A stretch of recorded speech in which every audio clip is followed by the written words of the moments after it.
I got a heads up from Moria, I think she was called, on the First Drone Academy forum post that she had been putting out some videos about the new remote ID. And to be 100% transparent with you guys, I don't know much about it. I haven't sat down and put any effort into finding out what this is all about. I kind of know this is linked to FAA and to the US guys, but I haven't really paid much attention to it, but maybe I should. It seems, at least from that video, that this is something that could spread and something that I need to kind of look into. There she is. That was a good video, by the way. So, okay, so let me just dig that one up. Are you an RC flying hobbyist? Do you enjoy flying your aircraft or your drone in your free time?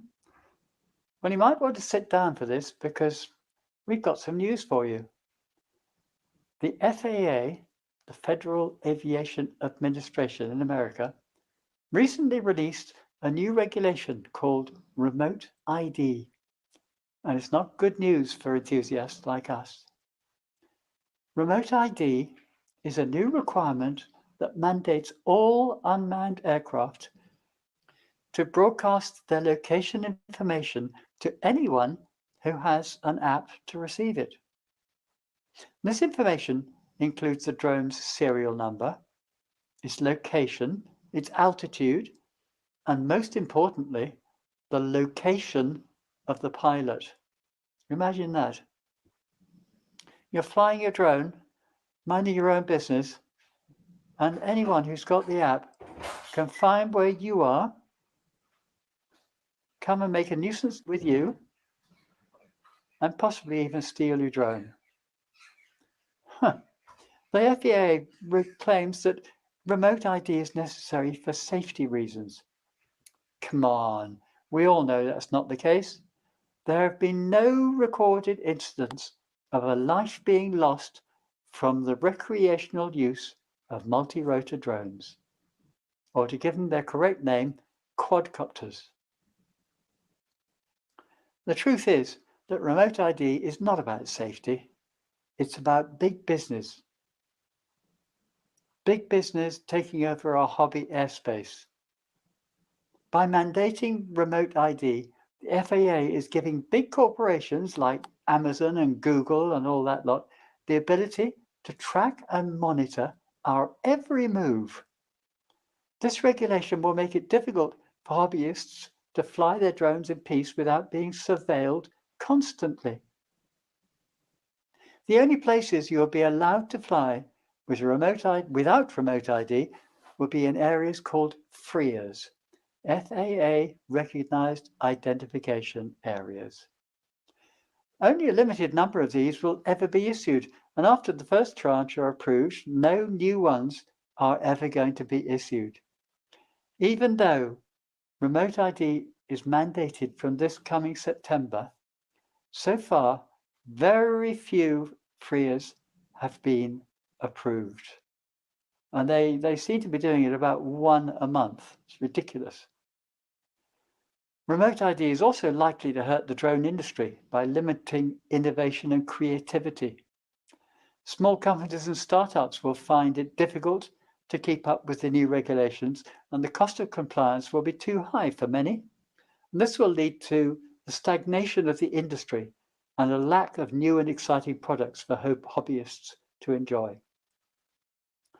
In addition, and this is really important, young people wanting to come into the hobby will find it more and more difficult.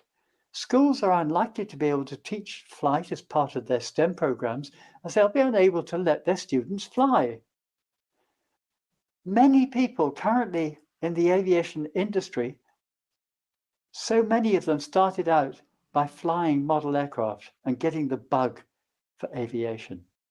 And this predicates a shortage of pilots in future decades. This affects model flyers in the US. So why am I, who lives in Europe, making this video? Well, it's quite simple.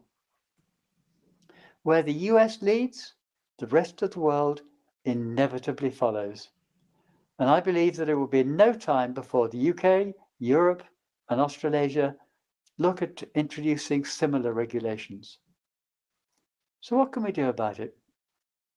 Well, we need to fight back against this over-regulation by creating as much noise as we can to let the FAA know that we will not stand for this infringement on our privacy and on our hobby.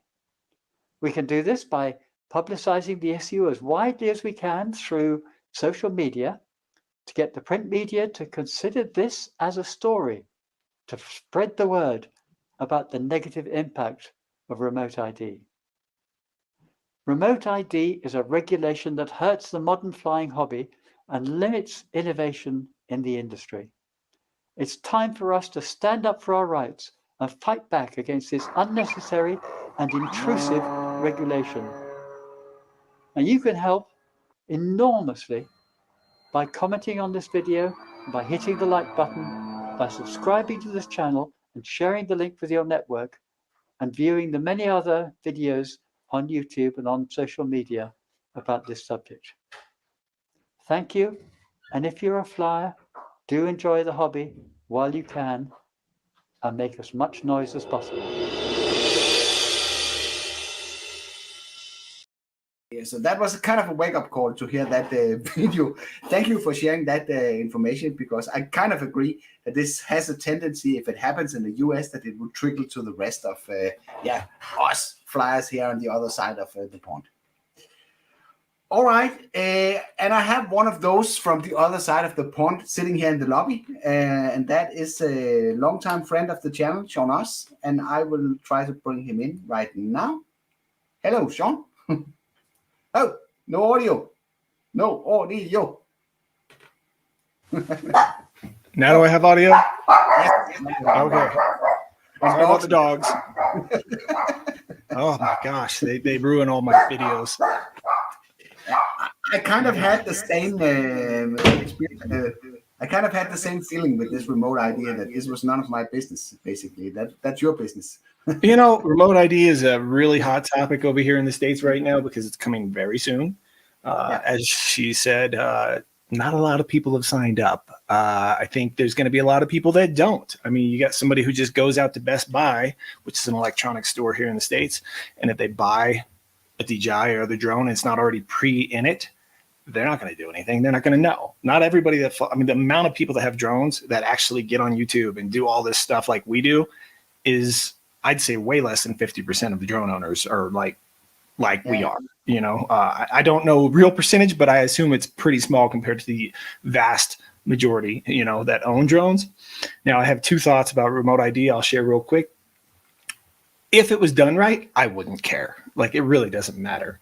However, the difference is, from what I understand, it's thinking of it like a license plate on your car. If that's all it was, oh, you get a number. Oh, somebody's buzzing around my house. Let me get on this app. Oh, okay, it's this 1234 number. Let me bring that number to the police and I'll make a complaint. No big deal, whatever.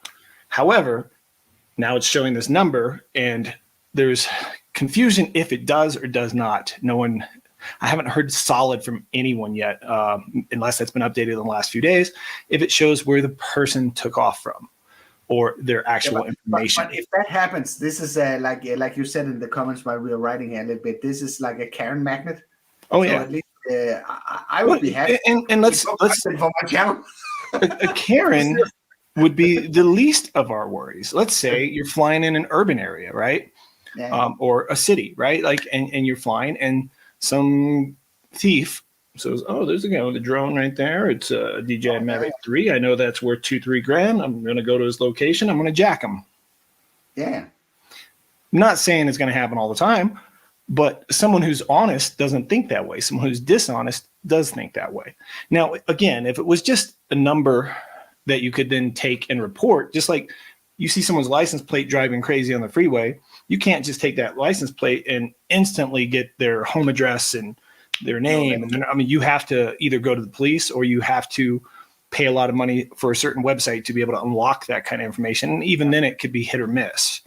In that instance, I really don't care, because if somebody's doing something irresponsible, you know, they should be held liable for their actions. But it should be encrypted, basically. I don't think the general public should be able to get information from the flights besides just an ID number. Even less big companies. Yeah, there's really no reason for the big companies to have that Why do they information. need that? Exactly. Imagine what happens if Facebook and Google get their hands on all this information. I mean, but they sort of already have all that information because we all give it to them every day, right? You could argue that. If we all freak out about stuff like that. Oh, Google and Amazon, and they're going to know. Most of us have already given them all our information. You talk about a certain subject matter all day. The next day, you're getting ads about that subject matter. I've tested it.